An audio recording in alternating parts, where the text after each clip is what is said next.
Hollywood has always loved tough guys, but some men didn't just play the part, they lived it. Their scars weren't crafted in makeup chairs. They came from battlefields, prison yards, coal mines, and stunts that nearly ended their lives. These actors carried real danger into every frame of film because before the cameras rolled, they had already survived what most men couldn't. So let me throw you a question. If you had to trust one Hollywood legend to protect you in a bar fight, who would it be? Keep that name in mind and tell us in the comments, because by the end of this list, you might have a very different answer. And at number 10, we start with a man whose face alone told you he'd been through hell before the director ever called action. Jack Palance never needed to raise his voice to command a room. His face, chiseled into hard angles and shadows, seemed like something carved by struggle itself. Long before audiences saw him glare across a saloon or square off in a duel, Palance had already lived through trials that permanently reshaped him. Before Hollywood, he had been a heavyweight boxer, fighting under the name Jack Brazzo. In smoky gyms and backwater venues, he learned how to take a punch and deliver one with bone-snapping efficiency. That ring experience gave his body a coiled, dangerous rhythm that never left him, even when he traded gloves for scripts. Then came the war. Palance joined the U.S. Army Air Forces, where he trained as a bomber pilot. During one harrowing exercise, his plane went down in flames, crashing during a training flight. He survived, but not without scars. Reports suggest the burns and injuries he sustained during that crash gave his face its unmistakable gaunt, haunted look. It wasn't Hollywood makeup that gave him that edge. It was survival. On screen, that history bled through. When Palance played villains in Shane or menacing figures in countless westerns, co-stars often said he didn't look like he was pretending. He looked like he was remembering. He carried an authenticity that unsettled even the most seasoned performers. A sense that if you pushed him too far, the line between acting and reality might vanish. That's why his presence made directors lean in. He wasn't just tough, he was unpredictable. A man rebuilt by fire and fight. And if Palance was forged by accident, the next man on our list chose danger every single time it appeared. At number 9, Sterling Hayden. Sterling Hayden never seemed fully at home in Hollywood. Maybe that's because his heart was always elsewhere, out at sea or behind enemy lines in places cameras couldn't follow. He was a man who drifted between worlds. Movie star one moment, war hero the next, sailor forever. During World War II, while many actors played soldiers on screen, Hayden lived it for real. He joined the Office of Strategic Services, the precursor to the CIA, and ran commando missions in Nazi-occupied Yugoslavia. These weren't glamorous movie battles. These were desperate operations, often carried out under cover of night, smuggling weapons, ferrying resistance fighters, and braving waters that could turn deadly with a single mistake. For his bravery, he was decorated by both the U.S. and Yugoslav governments. And yet, when the war was over, Hayden didn't chase fame. Hollywood wanted him because of his towering frame and rugged looks, but Hayden himself called acting a silly business. More than once, he walked away from lucrative contracts just to sail the open seas. He didn't need the adoration of audiences. What he craved was danger, freedom, and the raw taste of life unfiltered by scripts or cameras. That refusal to play the game is what made him magnetic. On screen in films like The Asphalt Jungle and Dr. Strangelove, Hayden radiated a restless energy, the look of a man who might vanish tomorrow if the horizon called. His toughness wasn't polished or rehearsed. It was born from living on the edge, where death was always a possibility and choosing to go back anyway. Hayden wasn't pretending to be a rebel. He was one.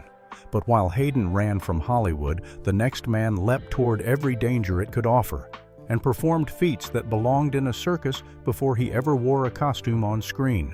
At number 8, Burt Lancaster. Burt Lancaster was born into grit. Before Hollywood polished his name into gold, he was a circus acrobat, a young man who spent his days swinging high above sawdust floors, hurling himself through air with nothing but raw muscle and timing to keep him alive.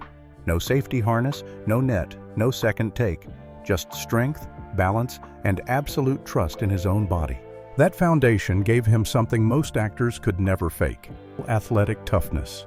Every leap, every stunt, every fall on screen came from years of conditioning where failure meant a broken bone or worse. Lancaster didn't need doubles because he had already spent his youth defying death for pennies and applause. When he transitioned to film, that physicality made him magnetic. Audiences weren't just watching an actor pretend to fight or climb or brawl. They were watching a man who had already built his life on danger. Directors said Lancaster had the stamina of 3 men, performing exhausting fight sequences and death-defying stunts without complaint. He once filmed an entire sword duel full of flips and falls, only to demand another take because he felt he hadn't sold it well enough. But his toughness wasn't just physical. Lancaster had a steeliness about him, a charisma that came from surviving hardship and refusing to bend.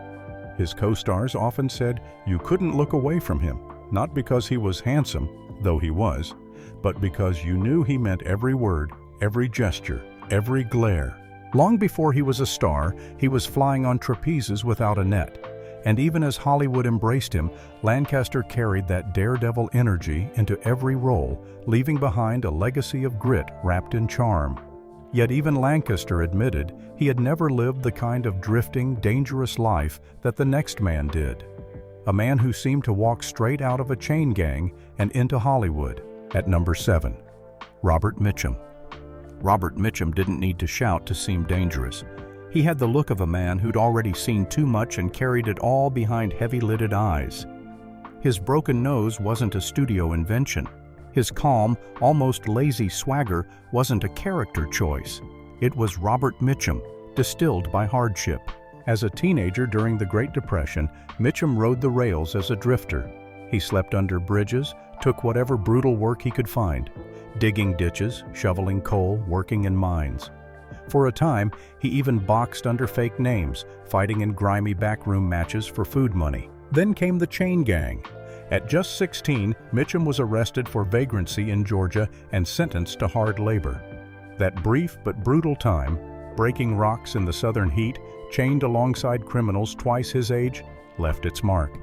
It gave him the calm of a man who knew exactly how bad life could get, and the quiet confidence of someone who'd already endured it. When Hollywood finally found him, he carried all of that into his roles.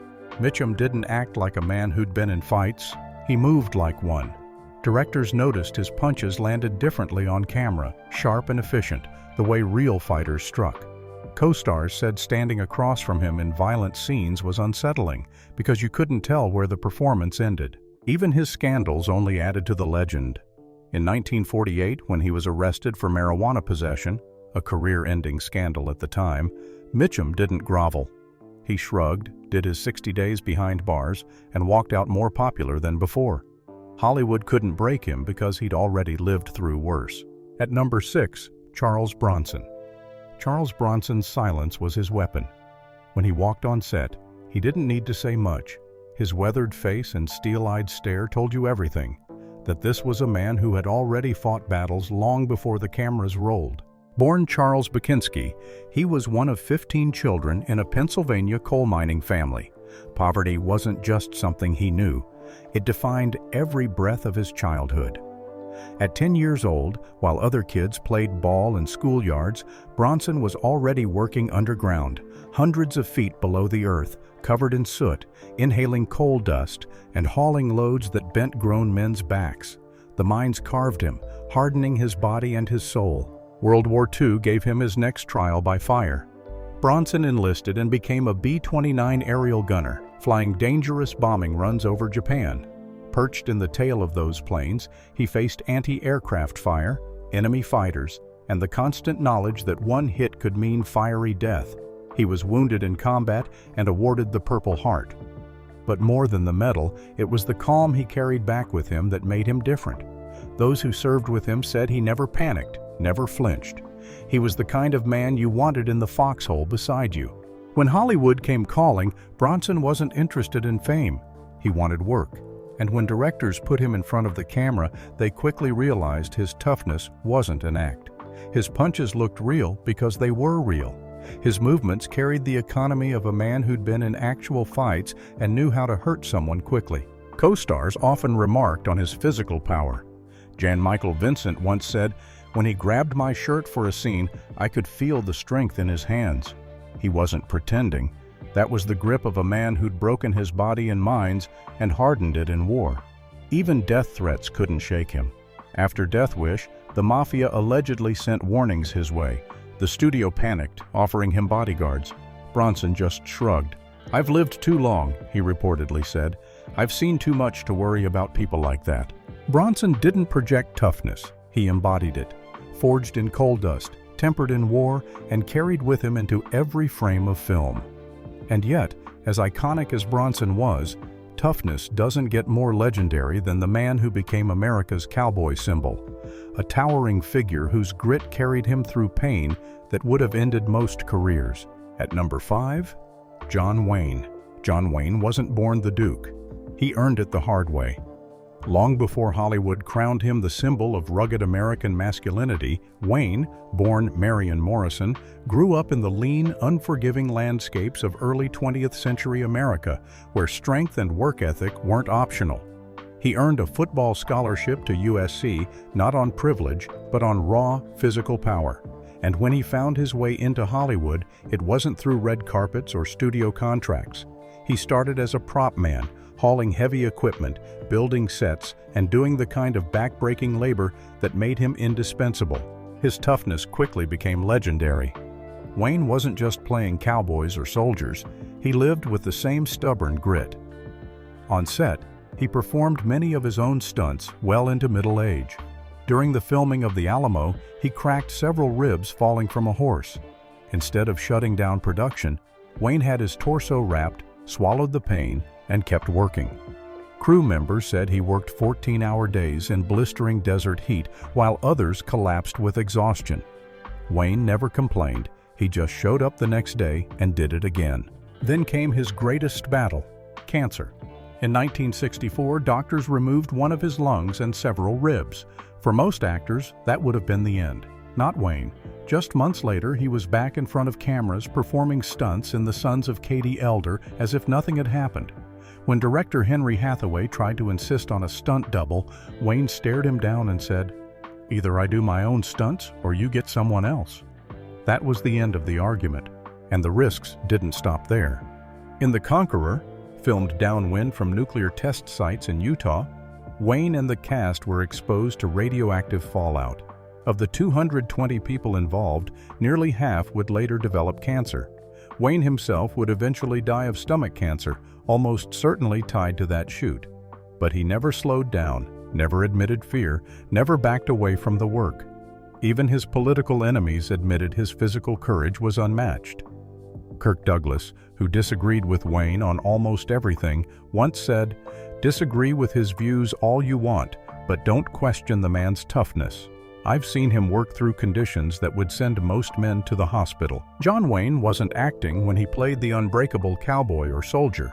He was simply being himself, a man who refused to yield no matter the cost.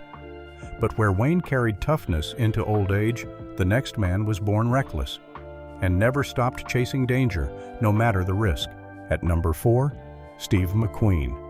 Steve McQueen didn't just act cool. He lived like a man with nothing to lose.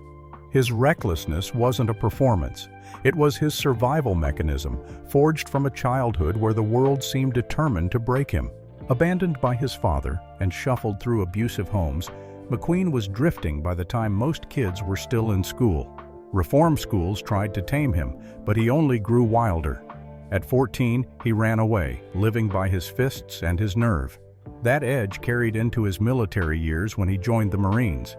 He was demoted 7 times for insubordination, once spending 41 days in the brig after going AWOL.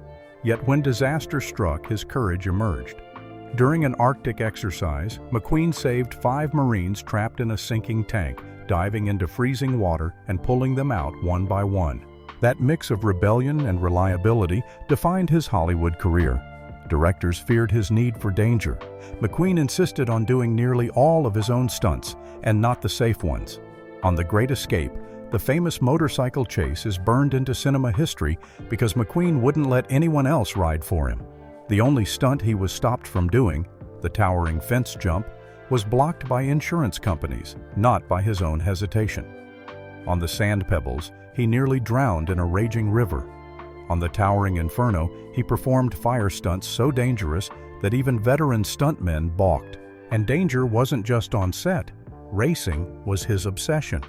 McQueen competed professionally in motorcycles and cars, sometimes under fake names so studios couldn't stop him. In the grueling 1970 Sebring endurance race, he and his partner finished second, despite McQueen racing with a foot encased in a plaster cast from a recent crash. His fearlessness extended beyond sport. When police informed him that his name was on Charles Manson's hit list, McQueen didn't hire bodyguards. He simply slipped a Magnum revolver into his belt and went about his life. Those who knew him best described him as a man who couldn't sit still, couldn't live without testing his limits. His longtime stunt double once said, "The problem wasn't getting Steve to do the dangerous stuff. It was trying to stop him." Steve McQueen wasn't a movie daredevil. He was a real one. A man who carried the scars of abandonment, who chased danger because standing still felt like death. But while McQueen flirted with destruction for the thrill of it, the next man was forged by something even harsher: poverty, war, and disasters that tried to end him but never could. At number 3, Kirk Douglas didn't just play Spartacus. He lived as if nothing could chain him down. Born Ishur Danielovich to Jewish immigrant parents, Douglas grew up in grinding poverty. Food was never guaranteed. He sold snacks to mill workers just to scrape by. Where other boys dreamed, Douglas fought. Literally, wrestling became his way out, earning him a scholarship to St. Lawrence University. Unlike Hollywood wrestling theatrics, collegiate matches demanded strength, precision, and pain tolerance. Douglas excelled, not because he was bigger, but because he refused to yield. That same grit carried him into World War II. He joined the Navy and served aboard submarine chasers, ships that hunted enemy vessels while exposed to constant danger. The tight quarters, the looming threat of torpedoes, and the relentless stress wore down many sailors. Douglas endured until injuries eventually forced his medical discharge. He returned home, scarred but unbroken. On screen, he turned that iron will into performances that shook audiences. In Spartacus, he trained with real gladiators and wrestlers, refusing stunt doubles. When a dangerous fall left him badly hurt, Douglas was back on set within 48 hours. Directors said he didn't just act a role, he attacked it, body and soul. But Douglas's real tests came later in life. At 72, he survived a helicopter crash that killed 2 others. Most men his age would have been confined to a wheelchair. Douglas fought through, walked again, and returned to work. Years later, a massive stroke robbed him of his speech. Instead of retreating, he battled through years of therapy, relearning how to talk, even writing a book about the ordeal. His resilience became his final act, not of cinema, but of survival. Stanley Kubrick, who often clashed with him, admitted, "When Kirk decided something was going to happen, it happened. Period." His colleagues said the same thing, that his toughness wasn't performance, it was the marrow of his being. Kirk Douglas proved that toughness wasn't about youth or size. It was about resilience, about rising from poverty, facing war, surviving crashes, strokes, and loss, and meeting each one with the same unyielding will. But if Douglas proved unbreakable, the next man carried scars you could see, battlefield wounds that followed him into every role, shaping one of the most dangerous presences Hollywood ever knew. At number 2, Lee Marvin. Lee Marvin didn't have to act dangerous, he carried danger in his body. Before he was Hollywood's silver-haired tough guy, Marvin was a Marine fighting through the Pacific in World War II. At Saipan in 1944, he charged across beaches laced with machine gun fire. A bullet ripped through his back, severing his sciatic nerve. He spent over a year in a hospital, his body permanently damaged. The limp never left him, though he learned to disguise it on screen. But the scars weren't just physical. Marvin had stared down the ugliest truths of combat: death up close, chaos without warning, the suddenness of survival. He spoke about it without glamour. "I got shot in the ass and sent home. Any man who says he enjoyed combat is either a liar or a fool." That blunt honesty gave his film roles a gravity no acting class could teach. Directors said Marvin moved differently. When he threw a punch, it wasn't the wide swing of stage combat. It was economical, fast, meant to end things. He knew how violence really worked: ugly, efficient, final. That understanding seeped into The Killers, The Dirty Dozen, and Point Blank. Co-stars said when Marvin stared them down, they felt the weight of a man who had already seen blood spill for real. His toughness wasn't just legend on set. In Oregon, during a film shoot, Marvin got into a bar fight with an entire crew of lumberjacks. Witnesses swore he held his own against several men at once, emerging bruised but standing. The next day, he was on set as scheduled, refusing to acknowledge the ordeal. James Coburn, tough in his own right, said simply, "When Lee walked onto a set, everything changed. People straightened up. You knew something real had just walked into the room." Marvin combined brute presence with a surprising depth. He read literature, debated philosophy, and yet could still flatten a man in a bar without hesitation. That duality, intellect and raw violence, made him terrifyingly authentic. But even Marvin, scarred and hardened, would have admitted that one man towered above the rest, a soldier so lethal, so decorated that Hollywood had to tone down his story because audiences wouldn't believe it. At number 1, Audie Murphy. Audie Murphy looked like a boy who had wandered onto the wrong set. At 5 feet 5 inches and barely 120 pounds, he had the face of a school kid, not a warrior. But behind those unassuming features was the most decorated American soldier of World War II. At just 19, Murphy did the impossible. In January 1945, near Holtzwihr, France, he climbed onto a burning tank destroyer and held off an entire German company alone. For over an hour, he fired machine guns and called artillery strikes, despite being wounded and nearly out of ammunition. When the smoke cleared, dozens of enemy soldiers were dead, and Murphy was still standing. For that, he received the Medal of Honor. But that was only one chapter. By the time he was 21, Murphy had earned 28 medals, including every U.S. combat award for valor, plus foreign honors. Historians estimate he personally killed over 240 enemy soldiers. He destroyed tanks, charged machine gun nests, and kept fighting after being shot again and again. Hollywood discovered him after he appeared on the cover of Life magazine. But even then, nobody believed he was the real Audie Murphy. When he showed up at studios, security guards thought he was a prank. He was too small, too young, too quiet. The irony was cruel. He was more lethal than any actor who ever stepped in front of a camera. In To Hell and Back, Murphy played himself, reenacting his own battles. Yet the studio cut several of his real exploits, fearing audiences wouldn't buy them. Director Jesse Hibbs later admitted, "We had to leave out some of what Audie did. It was too unbelievable." Off the battlefield, Murphy carried invisible scars. He suffered severe PTSD, slept with a pistol under his pillow, and endured nightmares that turned him into someone his family barely recognized. His wife once said, "There were two Audies, the gentleman in daylight and the haunted soldier at night." But he never sought pity, never boasted. He wanted to play romantic leads, comedians, anything but the war hero he was branded as, yet no matter what role he took, audiences saw it in his eyes. The calm of a man who had faced death more times than anyone should. One witness, after a heated argument with Murphy, described the moment. "I realized he could kill me without hesitation. And it scared me to the bone Audie Murphy didn't need to act tough. He was the real thing."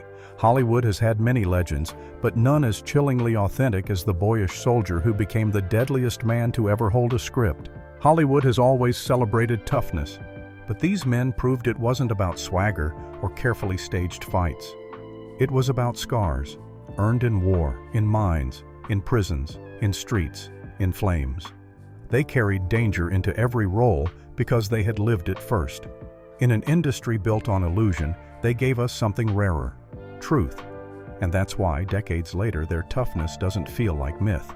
It feels like survival, captured forever on film.